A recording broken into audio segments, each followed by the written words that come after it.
wet the sky area, all of the background, with a large mop brush, and really let that water soak into that area, because that will give you more time when you're painting the background wet in wet. So I'm using the size 10 brush now. You can use something larger as well, and I'm applying the indigo paint just on its own, wet in wet, and I'm leaving little gaps here and there at that top sort of center as well, because it's lovely and light there, because I don't want it to be too busy and I need the light coming from somewhere as well. So it's pretty much like that in the actual reference photograph as well. So I'm kind of following that. And now I'm putting the background sort of trees that look like they're in the mist there, and I'm just painting that. So you can see there's a hard edge underneath because I've only wet down to the horizon line. So you get a crisp hard edge there, but you get a lovely soft edge above. So it's where the tops of the trees are. So this is still the indigo. I've slightly made it a little bit stronger, and I'm just tidying up this horizon line there. I felt it was too high, and I'm trying to match it to the other side. And I painted that a little bit damp into wet, or wet into wet, but it's slightly richer colour. And I'm just softening that edge there and just using my tissue. So it's just really, again, showing you sort of behind the scenes here of all the sort of things where you need to make adjustments. I'm actually got a little bit of slightly creamier paint, and I've swapped now to my size 6 brush, and I'm dropping this in damp into wet, and look at what's happening there. The paint's running up and it looks like background trees. I was so delighted with this, and it's just the way sort of damp into wet sort of reacts, and you get these lovely happy accidents. Putting some really rich creamy paint now on the left hand side with my size 6 brush and the indigo paint, and just really sort of painting that damp into wet, so you get a really lovely dark sort of bottom edge and it fades out on the top. I'm just wetting now the path, really the little snowy path, with my large flat brush, and just making sure it's nice and damp. And I'm using the size 6 brush now, and I've mixed up some of the indigo, a tiny touch of pink, and a very small amount of burnt sienna, so you get this very sort of toned down sort of violet colour. It's a grey violet. As you saw there, I just wiped off the excess on my brush. I felt it, as you saw in the middle bit there, it bled a bit. So just to control your brush, either wipe it off on the side of your jar, or on a little damp sponge, or on a bit of kitchen towel, something where you can control how much paint gets released from your brush. I'm putting a little bit more of sort of shadow marks around the back of the trees here, using that sort of grey violet and a little bit of the indigo there, again wiping off my brush just to soften. And because it had a little bit of a hard edge there, I hadn't actually wet that area, I'm just softening now with my kitchen towel as well.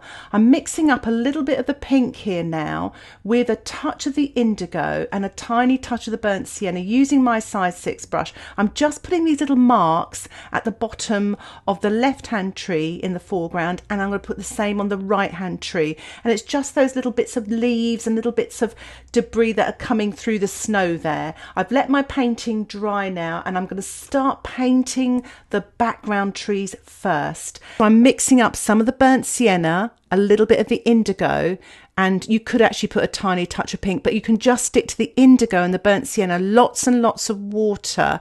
And I'm going to use my size 2 brush here and painting wet on dry these sort of paler tones. So the pale tones recede, and as you come forward, we're going to get darker with our tones, and this creates depth in the painting. So just take your time and just paint these trees in the background, just taking your time, trying to enjoy it as best you can. And as you notice, I've got that little puddle of paint in my palette, and there's some indigo running into it, there's burnt sienna running to this way. Sometimes you'll notice I sort of swish my brush through the whole of it, picking up sort of maybe a touch more burnt sienna in some sections, a little bit more indigo in others. And what happens then when you paint this, you get all these colours on the tree trunk. So as I'm painting along there, I'll get a little bit more burnt sienna, or maybe a little bit more indigo, but the colour's not just flat, you get all this variety, and it's really nice. So maybe try that out, have a puddle of colour, but one end maybe a touch more indigo, the other a little bit more burnt sienna, or whatever colours that you're using, because it really does lift your watercolour paintings. What I'm doing now is I'm just painting the branches. I'm still trying to keep the lighter tones. I'm building light to dark, wet on dry, using this size 2 round brush, but you could use a rigger or a liner brush, whatever brush you feel that can help you make these smaller marks. Even use your twig if you fancy it as well. But I'm using just very watered down pale indigo and burnt sienna. Do forgive the hand in front of the camera there. I did leave this in just to show you my process of building up, so sometimes you may not be able to see it, but it just gives you a real-time sort of feel about how I built this painting up, because it's not a quick thing painting lots of branches, but I just thought this was so beautiful, this photograph, and just to show you the build up, I thought it would be really, really helpful.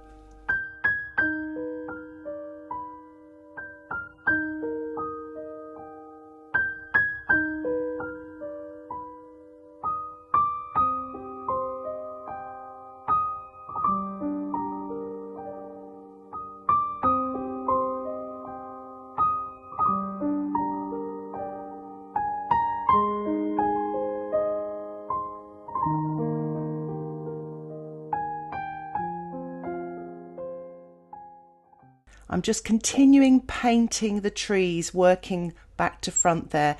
The one that I'm painting there at the moment, it's got a little bit of foliage in it, and I just wanted to paint the little darks in between. If you look at the reference photograph to the left hand side, sort of in the middle distance there, the way you've got little bits of the tree trunk and branches showing through, and I'm just using a little bit of the burnt sienna, a tiny touch of the indigo, and maybe even a little bit of pink, just to vary the colours.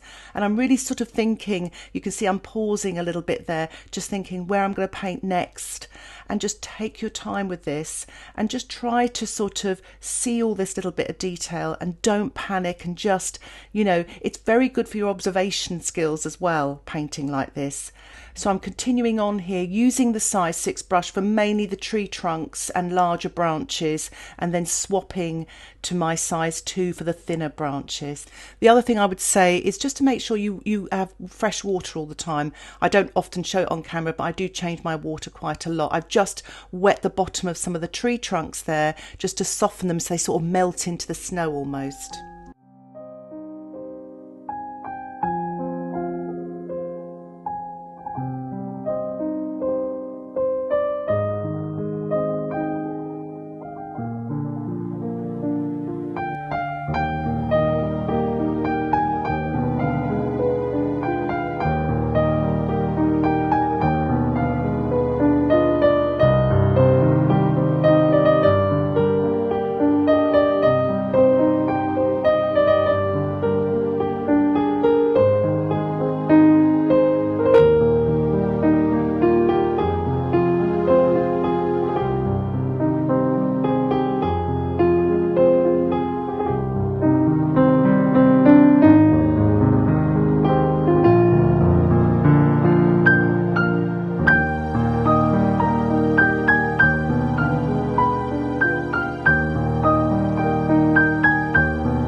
As you're watching me there colour mixing, you don't always get the right colour to begin with, so I'm just sort of, you know, getting a little bit more of the indigo, touch more pink, just want to get that sort of colour with sort of variety in it. And obviously I'm coming forward now, so I want the tone to be a bit stronger. So if you look there, it's not as watery, it's more milky now, so it's a lot darker. And I'm still using the 3 colours, but in different sort of quantities. Again, if you look at that little puddle on the right in my palette, you can see a little bit of the pink, a touch of the indigo, and then the burnt sienna, and it's all kind of mingling, and it's still kind of almost moving in the palette and changing. And I've added a touch more pink there just to warm up and drop it wet into this slightly larger tree now on the left, really sort of making this, you know, it's just a tree trunk, but I really want to give it something, a little bit of oomph, especially because it's against this very light background, and I want to make them not just a dark colour, but have some beauty in there as well, you know, sort of touch of pink, maybe if you want to warm it up, a little bit of burnt sienna, but just keep that moving, keep those colours sort of changing gradually. I'm just putting a little bit of the indigo on the left hand side because the light, the shadows on the path are coming, sort of going from right to left, so the light's coming from the right, so I'm just making sure I put a little bit stronger colour on the left hand side. And I always paint trees, start from the bottom and go upwards, large to small as well, so paint that tree trunk in and then go up and then start branching out until you get to those smaller branches, and then maybe change the size of your brush. So even though it all kind of might look a bit scary, there's kind of nice structure to this as well.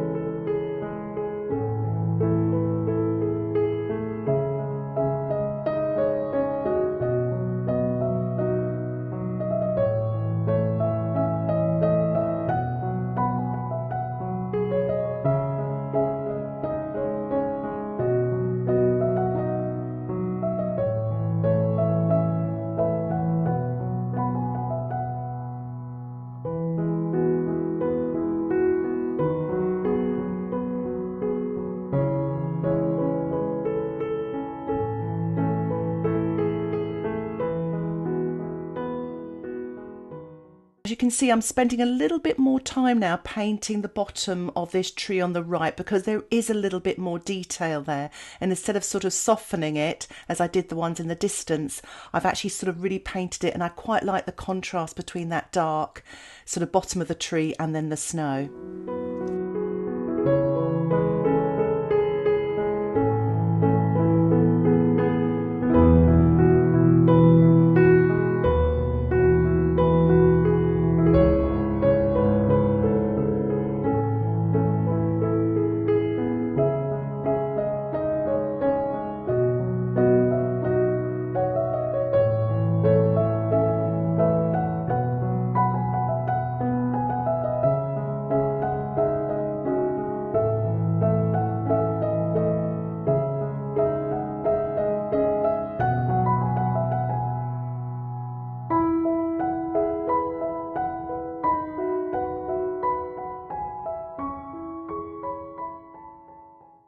Just to say that my background is dry, so when I'm painting on top of those trees behind, they are actually dry. So I'm painting wet on dry, and then obviously maybe dropping colours wet into wet. And obviously make sure these colours are darker in tone, because then they come forward. Otherwise, if they're the similar sort of tonal values to the ones behind, they kind of sort of clash. This way you don't see the branches or trees that you're painting on top of almost. So it's quite nice. And I'm really, as you can see there, just taking my time painting this branch coming out, because that's the scary branch going right out to the right there. So take your time with it and just sort of jigger your brush a little bit so you get these sort of more lumpy bits on the branches. They don't look too smooth, so sort of wiggle your brush. I used to always say to my students, have a shaky hand. And sometimes I do have a shaky hand, so it kind of works in my favour when I'm painting smaller branches especially. Now I'm really mixing up some stronger colours here, just slightly thicker, slightly creamier to paint this tree on the left here, and I have swapped to my size 10 brush. And I always say to my students, the larger the area, the bigger the brush, or to what you feel comfortable. But keep loading that paint. Keep sort of loading it and painting it on there. So you've always got plenty of paint on your brush and that the paint glides onto the watercolour paper. So you can see I'm getting a little bit more indigo and just dropping that in wet. And I've also got a little bit of burnt sienna there because I wanted, because it's in the foreground, I thought I'd put a little bit more warmth on this tree trunk here. So not only does the tonal value come forward, but also the warmth of the colour will bring it forward as well. I'm using the tip of my brush here just to really paint the bottom of this tree, the most important bottom of the tree here, just to really finesse that. Again, take your time. It's lovely painting something like snow, or not, because it's just the white of the paper really. But using the white of the paper is so lovely in watercolour, and the contrast of this dark tonal value of this tree trunk compared to the snow. I just love it. The other thing you may notice, and I didn't even know I did it, so I'm just watching myself learning from how I paint, but I don't actually paint to the edge to begin with. I almost paint inside the lines, so it gives me margin for error. Sometimes you paint right up to the line, you could go over the line. So I just paint just within it, and then when I've got sort of a little bit more, sort of not so much of a fully loaded brush, I will then sort of finesse it and come closer to that line, the pencil edge, just to really sort of finish it off. And you can see that especially on the larger trees.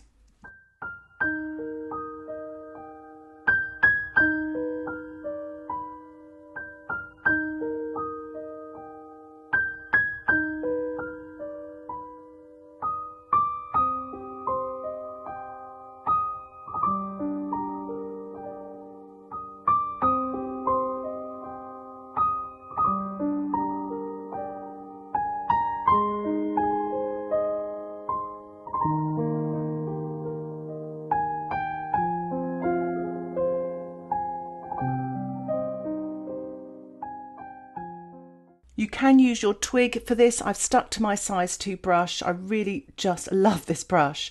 But I've just made these twigs slightly darker in tone, not as dark as the tree trunk on the left, but dark enough so it comes forward to the very sort of paler tone that I've got behind it, so that it gives the tree real sort of depth. It almost looks like twigs and branches sort of just to the back of the tree there. And I just love this technique in watercolour where you can have a very lighter tone behind and then paint on top, wet on dry, and you get this kind of depth. It's just magical, and you could really use this. So you can see again here I'm painting darker branches on the left, and you can see those very pale ones now sort of recede, and it just creates more of a 3D painting. So it's just magical.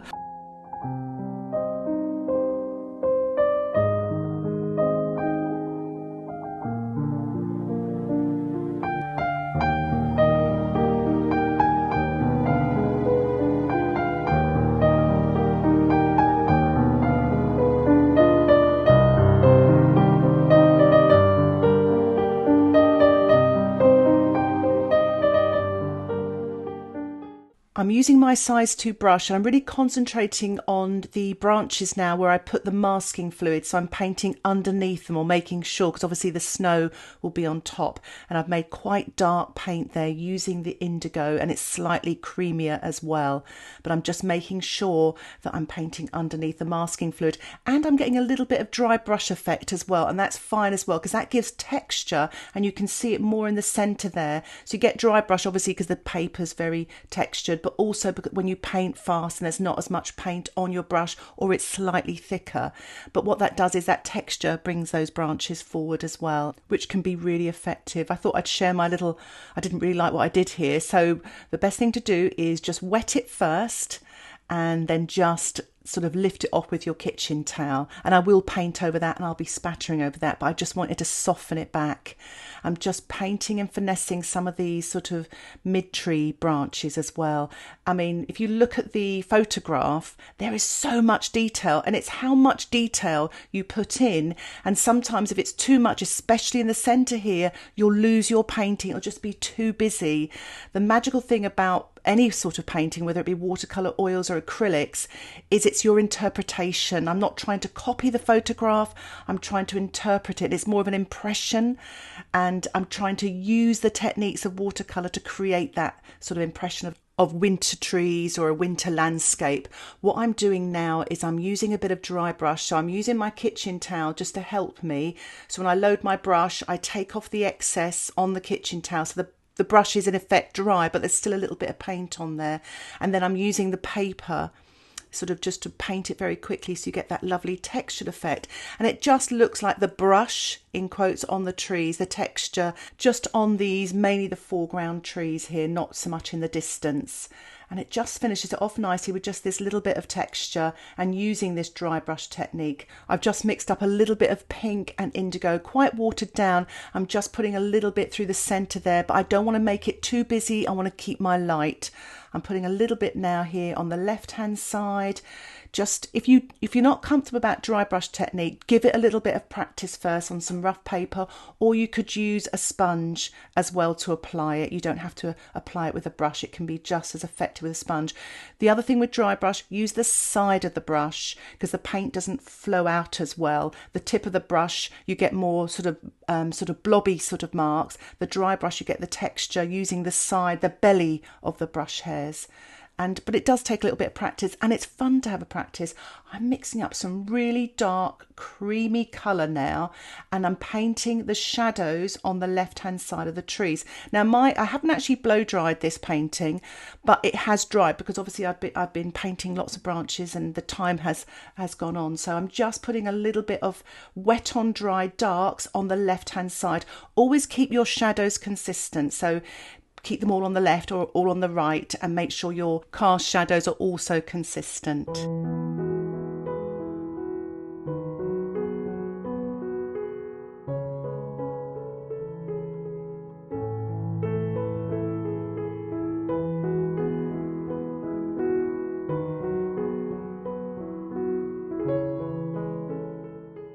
Try not to make the tonal value of the shadows on the middle distance and the distant trees too strong because they'll come forward too much.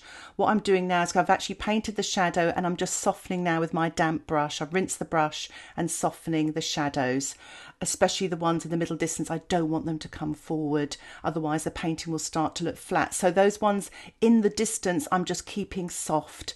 I'm just giving my painting a blow dry. I don't often show you me blow drying my painting, but sometimes it's good to see a visual. I'm giving it a really good blow dry and all over, so that when I take off my masking fluid, which is so important, your painting is dry.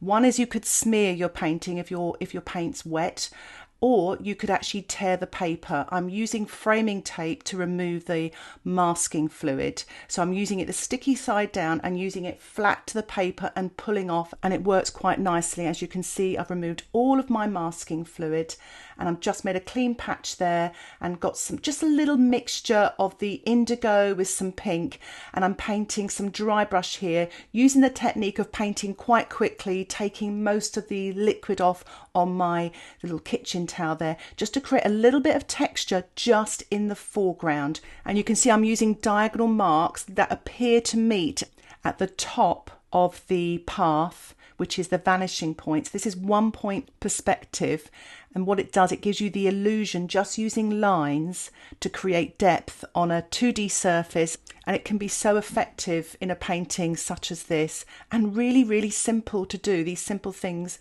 you can use these little techniques just to help you to create depth in your painting. What I'm doing now is I'm actually painting the shadows. So I had the shadows on the tree on the left hand side, so the cast shadows will be going towards the left as well. I'm using a little bit of dry brush on the sort of foreground shadows. You can't really see too much shadows as it goes off in the distance. So the shadows in the foreground will be larger and slightly stronger in tone. In the distance, there's just a hint of them. And again, this will give you depth. And I'm just having this sort of go a little bit diagonal, not straight across the path, but actually diagonal, sort of almost heading towards the tree on the left. And I'm putting some of this shadow on the left-hand side of this tree and the trees on the left in the distance, just a little bit of shadow going towards the left and out of the painting, really. I've rinsed my brush and I'm just softening some of these shadows as they, from the bottom of the tree trunk out to the shadow, just to give that little bit of detail. It doesn't seem like very much, but this just sort of brings the painting to life almost. I'm using very, very watered down colours, so don't be scared about painting these shadows on the snow. You don't have to have them too dark. So I've started off with some pink now, and then the indigo, then some burnt sienna. I'm using my size 6 brush, but I just thought I'd show you my thought process again with colour mixing until I get the colour that I wanted. I wanted a warm dark, and I was sort of just getting there. So just be patient with yourself when you're colour mixing, and experiment, because you can get so many different shades using these 3 colours. What I'm doing here is I'm actually just painting some of the leaves, some of the debris underneath these sort of main trees here, and leading your eye into the painting with these darks. So they are probably as dark as the 2 main tree trunks in the foreground. Just vary the marks them. I'm using my size 6 brush and just getting sort of different sort of marks. Again, a very small sort of thing, but very effective. So putting some little twigs in there as well, and just underneath that tree, just to give these final sort of darks and details. I'm going to try to hold off putting too much detail. Remember, don't put any detail in the distance if you can help it. I'm just putting a little tiny bit in the middle ground trees, just to kind of sort of almost like I'm fading the details and having the ones in the foreground much more prominent. I'm just putting a touch behind this sort of main tree on the left here, and just getting a little bit more of the indigo, the pink, and I'm going to give a little spatter just to have more random marks. You don't have to do this, and remember, if you're spattering, just protect the rest of your painting. I know I didn't, but you know, do as I say and not as I do. So I'm cleaning up a little sort of path here in my palette. I'm going to squeeze in some white gouache. You can use white watercolour, even acrylics if you don't have any. And I'm just going to spatter some snow. I've already obviously got a lot of the snow effect used with the masking fluid, but if you didn't want to use masking fluid, you could just use some white paint and just spatter sort of as much as you can, especially over the darker areas where it will really stand out. I'm using my size 6 brush and I've watered down the gouache.